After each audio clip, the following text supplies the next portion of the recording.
Desde esta segunda etapa de Trump como presidente se han reunido 7 veces. 7 veces en persona, 6 en la Casa Blanca, 1 en Israel. La buena relación es trabajada, es evidente. Tanto que hace 12 días lanzaron juntos su operación más arriesgada.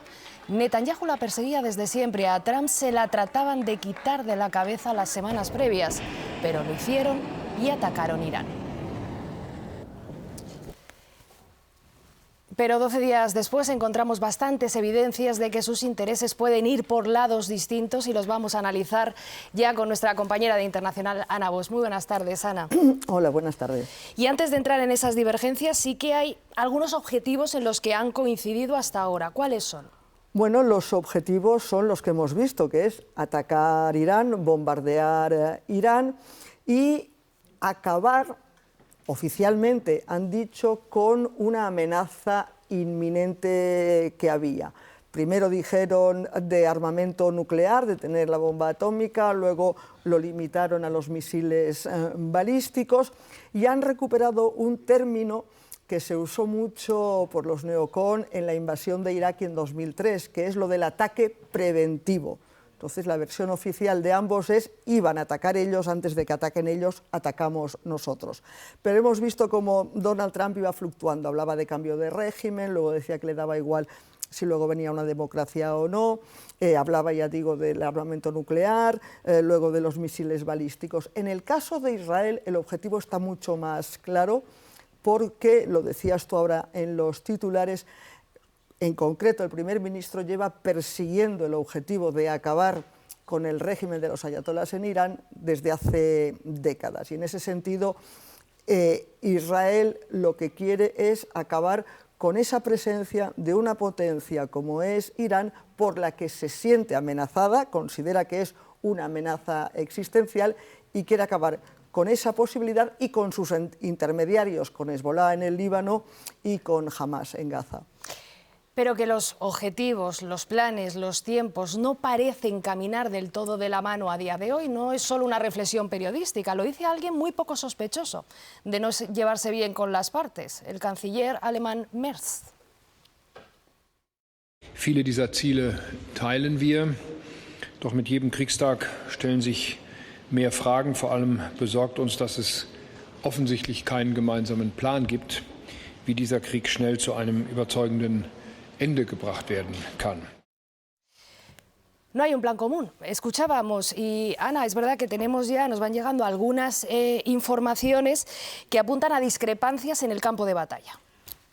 A ver, en público no se ha declarado ninguna discrepancia entre Washington y Tel Aviv, entre el gobierno de Donald Trump y el de Benjamin Netanyahu. Pero es cierto que hay muchas informaciones, muchas fuentes que no dan su nombre, pero son fuentes fidedignas, que dicen que efectivamente hay divergencias en exactamente qué se pretende y cuánto va a durar esta guerra. De hecho, luego lo vamos a escuchar, el presidente Trump dice que, bueno, que ya lo podrían dar por terminado, que ya han tenido un éxito.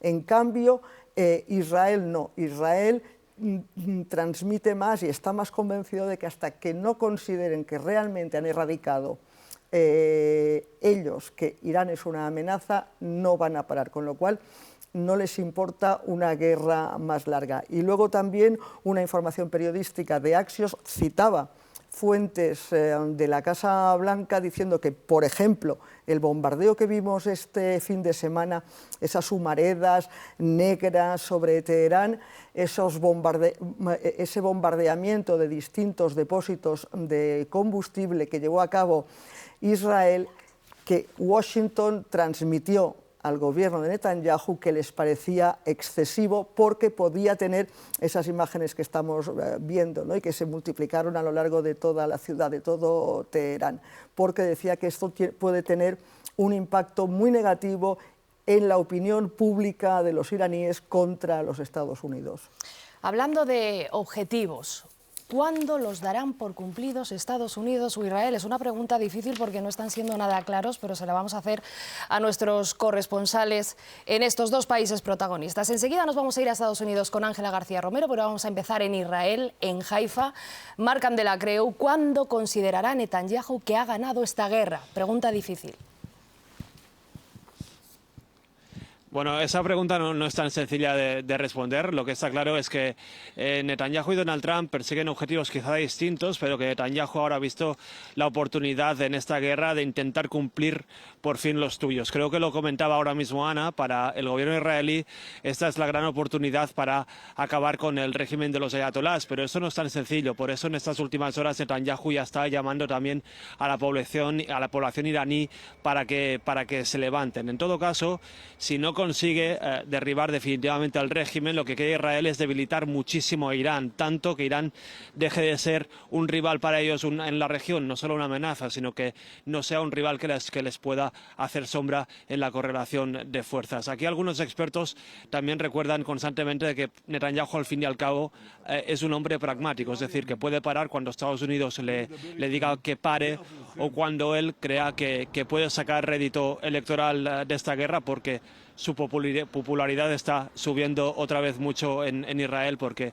cuenta con un apoyo social mayoritario.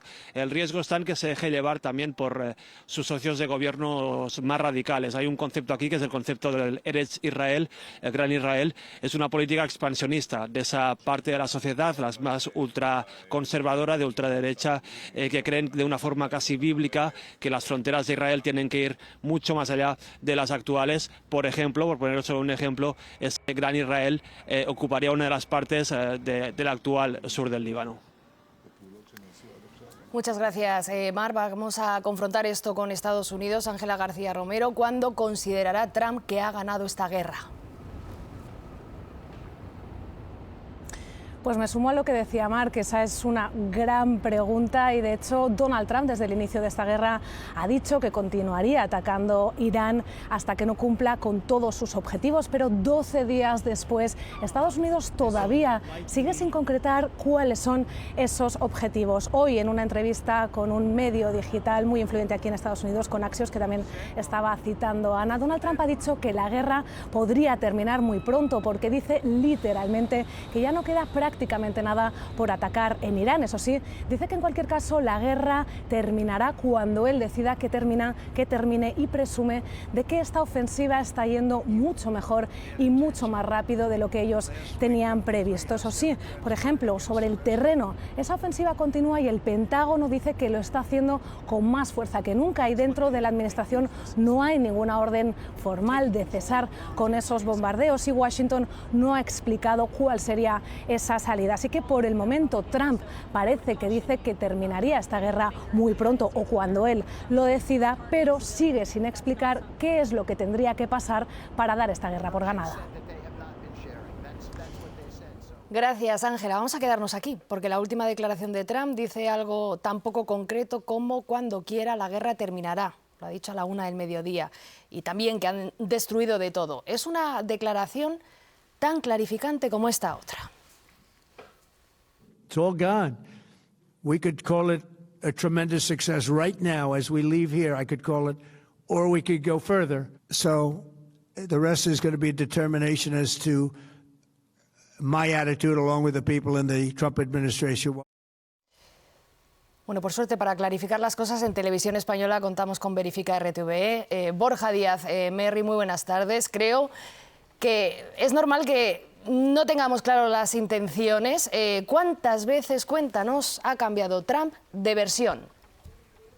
¿Qué tal? Buenas tardes, Marina. Pues el gobierno estadounidense ha ofrecido al menos, de acuerdo con la hemeroteca, 11 versiones distintas, 11 versiones con diferencias, con matices para tratar de justificar esta guerra. La primera versión la da el propio presidente Trump, lo hace en un vídeo que publica en su red social y en ese vídeo asegura que la guerra se lanza para defender al pueblo americano ante la amenaza inminente de Irán.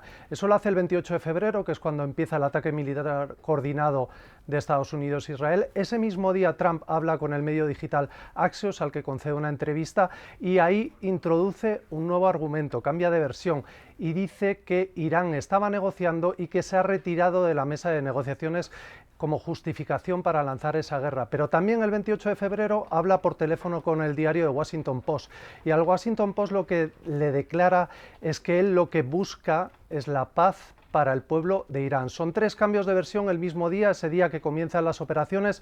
En los días siguientes hay más cambios de versión por parte del gobierno estadounidense. Al día siguiente, el 1 de marzo, el Pentágono habla con congresistas estadounidenses y a esos congresistas les comunica que no hay información de inteligencia que justifique una amenaza inminente de Irán. Eso contradice al primer argumento que habían dado en la primera versión del presidente Trump.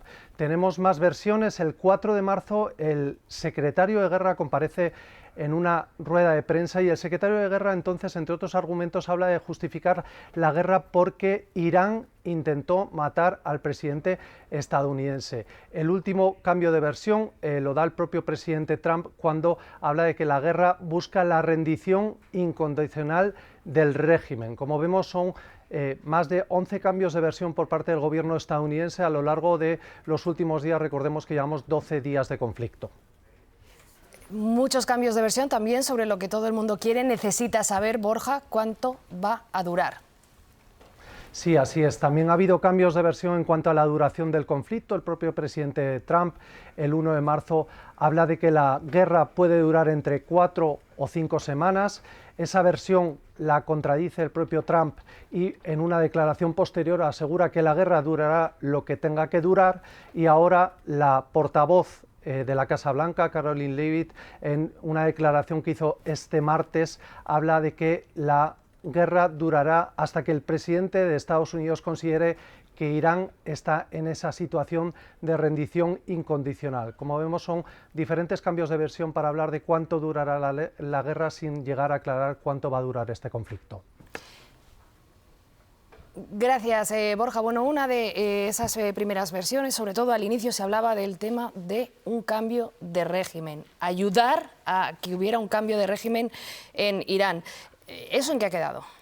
Bueno, de momento en que les ha salido el tiro por la culata, porque de momento mataron el primer día, en los primeros bombardeos, al líder supremo, al ayatolá Ali Khamenei, y el sustituto es su hijo, que de la terna que trascendió de ayatolás para sustituirlo es uno de la línea dura y con mucha influencia y muy buenos contactos con la Guardia Revolucionaria. Es decir, no solo no ha caído el régimen, no solo no ha sustituido a Ali Khamenei, alguien considerado moderado, sino que lo ha sustituido uno duro. Y todas las informaciones que llegan estas últimas horas de Irán es que el mensaje que está mandando el gobierno es un mensaje de represión a cualquiera que salga a protestar y que se manifieste, lo cual complica la fórmula que lo comentaba además Marc desde Jerusalén, complica la opción que están dando o la esperanza, el deseo tanto de Donald Trump como de Benjamin Netanyahu, y es que dicen ellos, os hemos puesto las condiciones, ahora levantaos vosotros y encargaos vosotros, los iraníes, de derrocar al régimen. Bueno, esa línea dura de Mojtaba Khamenei y esos anuncios de la policía de que cualquiera que proteste lo van a considerar como un enemigo, no parece que vaya a ayudar a ese levantamiento. Por cerrar este tema del cambio de régimen, sobre esto Netanyahu decía esto en las últimas horas. השאיפה שלנו להביא את העם האיראני לפרוק את עול העריצות, בסופו של דבר זה תלוי בו, אבל אין ספק שבפעולות שנעשו עד עכשיו אנחנו שוברים להם את העצמות, ועוד ידנו נטויה. Y es que, claro, el contexto del que vienen, por ahondar un poco en todo esto que les separa Trump y Netanyahu, es muy diferente. Netanyahu viene de 2 años y medio de guerra brutal en Gaza y Trump viene de decir que él no iba a hacer guerras. Claro, vienen de dos contextos distintos, vienen de una trayectoria distinta y se enfrentan a realidades sociales y a opiniones públicas distintas. En el caso, Trump ha hecho campaña diciendo literalmente: conmigo no habrá nuevas guerras, conmigo no habrá guerras, yo terminaré con guerras, no las empezaré. Y aquí estamos. Netanyahu, en cambio, es distinto, y lo decía Mark, el corresponsal en Israel. Para Benjamin Netanyahu, desde hace por lo menos 30 años, desde que está en política, Irán es una fijación. Acabar con el gobierno, con el régimen de los ayatolás, es una fijación. Y como decía Mark, ha conseguido convencer por fin a un presidente de los Estados Unidos, en este caso a Donald Trump, para que le acompañe en la aventura militar, y lo ve como una ocasión única, como un ahora o nunca. O acabamos ahora con Irán o no lo vamos a conseguir nunca. Y ese es el contexto importante y es la diferencia de fondo más importante entre la posición de los Estados Unidos y la de Israel. Las relaciones y, por tanto, también los intereses que tienen Israel y Estados Unidos con los países de la región son también muy diferentes. Vamos a introducir una voz más, es la de Haitham Amirah Fernández, director ejecutivo del Centro de Estudios Árabes Contemporáneos. Muy buenas tardes. Hola, ¿qué tal? Buenas tardes. Las monarquías árabes aliadas de Washington están siendo golpeadas por Irán, así que tengo varias preguntas. La primera es: ¿cómo es la relación comercial y diplomática de Estados Unidos con estos países? Hablamos principalmente de los 6 miembros del Consejo de Cooperación del Golfo. Son sistemas monárquicos con grandes recursos, sobre todo de energía, de hidrocarburos, pero que han ido diversificando gradualmente sus economías, sectores productivos y también intentando dar una imagen de países atractivos, países con mucho poder blando. Cada uno a su manera, pero tienen estos elementos en común. Estados Unidos tiene unas relaciones muy estrechas con los miembros del Consejo de Cooperación del Golfo, principalmente con Arabia Saudí, el país más grande, con el que tiene relaciones más antiguas, pero también con Emiratos Árabes Unidos, con Qatar, con Kuwait, con Bahrein y con Omán. Y estos países le dijeron a Donald Trump, a la administración en Washington, que no eran favorables a atacar a Irán, que no lo veían como una solución a los problemas de la región, porque el riesgo era incendiar la región y que hubiese una respuesta de Irán contra ellos, que es lo que habían advertido los iraníes. Decían: en caso de ser atacados, responderemos, según ellos, a los intereses estadounidenses en la región, bases militares, instalaciones, etc. Y por desgracia esto es lo que está ocurriendo, y estos países se sienten enfadados con Estados Unidos, a pesar de que todavía están en medio de la guerra y recibiendo misiles, cohetes y drones iraníes, y sienten que esto no es una guerra suya, que es una guerra que les han arrastrado tanto Benjamin Netanyahu como Donald Trump. Exactamente, estos países aliados, por ahí te iba a preguntar ahora, están siendo atacados por Irán por esa decisión inicial de quién era su socio. Es su socio, Estados Unidos, de atacar primero. ¿Qué se juega, por lo tanto, Trump en la región? Trump se está jugando muchas cosas en muchos sitios, pero no estoy seguro de que tenga gente a su alrededor que le cuente la verdad, y no solamente lo que él quiere oír. Los países árabes del Golfo, incluso algunos otros países también socios de Estados Unidos, como Jordania, también Turquía, llevan tiempo advirtiendo de que esto no era una buena idea, verse arrastrados por la voluntad del gobierno israelí de abrir una guerra contra Irán que se podía convertir en una guerra regional en Oriente Medio y podía tener un impacto sobre la economía internacional, sobre el comercio, la energía, etc. Esto es algo que se ha repetido y bueno, pues lo que hay ahora mismo en juego es, en primer lugar, que estos países puedan defender su territorio, su soberanía y a su población. En segundo lugar, minimizar los daños que están recibiendo tanto económicos, en el sector energético, en el sector comercio, aeronáutico, petroquímico, etcétera. Y luego también la imagen. Son países que son muy recelosos y que hacen mucha inversión en su imagen para transmitir prosperidad, transmitir estabilidad, oportunidades económicas, proyectos de desarrollo a gran escala. Esta guerra no ayuda en absoluto a crear este entorno favorable a su transformación social, económica y convertirse en un foco, como buscan, de muchos acontecimientos pues deportivos, etcétera.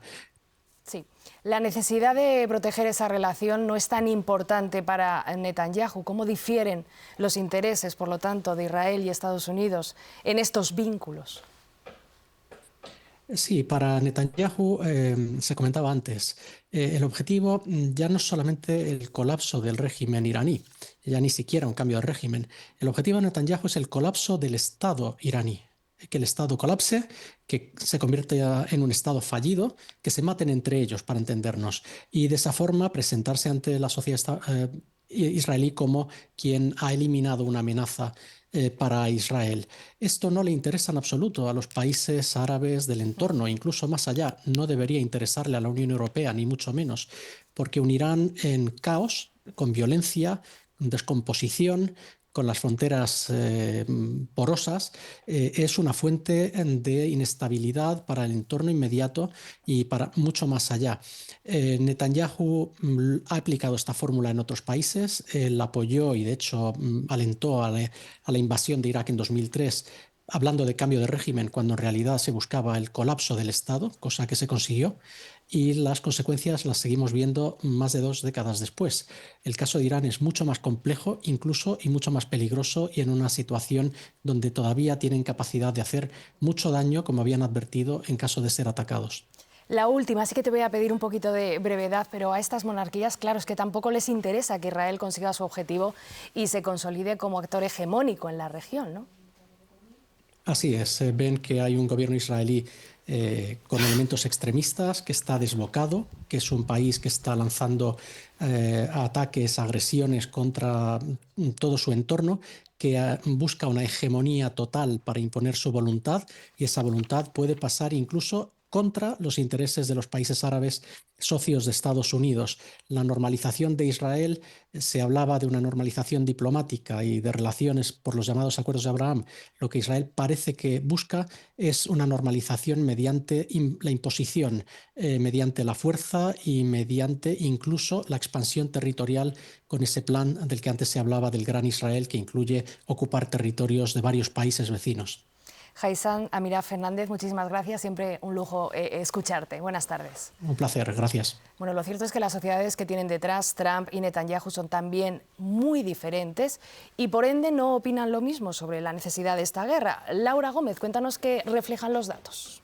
Eso es, aunque Estados Unidos e Israel comparten una alianza histórica, las encuestas más recientes revelan una brecha creciente en cómo sus ciudadanos perciben el conflicto actual. Vamos a ver qué dicen esas encuestas. Al ser preguntados sobre si apoyan esa operación militar contra Irán, la mayoría de los estadounidenses se muestra en contra. Concretamente, el 56% de los estadounidenses, en comparación con el 44% que está a favor. Pero esa cifra cambia si el encuestado es demócrata o republicano. Solo el 14% de los demócratas está a favor de la operación militar frente al 84% de los republicanos. Los israelíes, en cambio, apoyan más esta guerra. Más del 80% de la población, de la sociedad israelí, está a favor. Este apoyo también varía según la ideología. El 76% de los israelíes de izquierdas está a favor y casi todos los de derechas, el 97%, también apoya el conflicto. ¿Y cómo ven la gestión de sus líderes? Pues el 54% de los estadounidenses apoya la gestión de Trump en este conflicto y en cuanto a los israelíes es el 64% el que cree que Netanyahu está manejando bien la situación con Irán. Y por último, al ser preguntados si ven a Irán como una amenaza, el 44% de los estadounidenses lo ve como una amenaza una amenaza importante, y por su parte el 64% de los israelíes se siente protegido de los ataques iraníes. Ana, en tu opinión, estos datos que reflejan, porque las sociedades que tienen detrás son muy diferentes, piensan muy distinto. Claro, es que hay una máxima, esa unión desde que se creó el Estado de Israel en 1948 entre Israel y sus políticas y los gobiernos de Estados Unidos. Esto tenía detrás además un consenso social. La mayoría de la población estaba en sintonía con el gobierno de los Estados Unidos, pero ya no lo está. La sociedad ha cambiado, la sociedad es más diversa, hay población musulmana, además los jóvenes, todo indica que los jóvenes, por así decirlo, son menos pro-israelíes o distinguen entre defender la existencia del Estado de Israel y las políticas de cada gobierno israelí del momento. Y además las acciones, la ofensiva, la respuesta del gobierno de Netanyahu sobre Gaza ha incidido en ese irse diluyendo de ese apoyo mayoritario de los Estados Unidos. Además, como veíamos, lo enseñaba Laura, incide en la polarización, en que los demócratas ven el mundo de una manera y los republicanos lo ven de otra, y además, a lo que decía antes yo de que crece las críticas a Israel, está haciendo mucho daño incluso en un sector de los votantes de Donald Trump que son recelosos de la influencia que tiene Israel en la política de Estados Unidos. Esta idea de que ha sido Israel, de que ha sido Benjamin Netanyahu quien ha arrastrado a Trump, eso le está haciendo daño, y Donald Trump tiene elecciones en noviembre, las de medio mandato, las legislativas. Por lo tanto, por eso también se explica que Washington tenga más prisa en acabar con esta guerra. En cambio, Benjamin Netanyahu, y lo veíamos también en estas encuestas de opinión, que se ha creado él un perfil, se ha autoerigido en el gran defensor del Estado de Israel. Esta guerra él considera, y parece ser que las encuestas lo respaldan, le son muy favorables de cara a las elecciones que tiene en octubre, y además, si consigue volver a ganar en esas elecciones, una investigación y un juicio que hay pendiente por corrupción se alarga, una posible investigación sobre los fallos de los sistemas de inteligencia israelíes que no vieron venir la matanza del 7 de octubre, todo eso se aplaza, con lo cual lo que vemos es una sociedad que está más en sintonía con el gobierno y un dirigente que tiene muchos más intereses que el otro en seguir con esta guerra. Y por concluir, ¿quién tiene más que perder? Esta es fácil. Lo acabo de decir, Donald Trump. Muchas gracias, Ana Vos. De nada.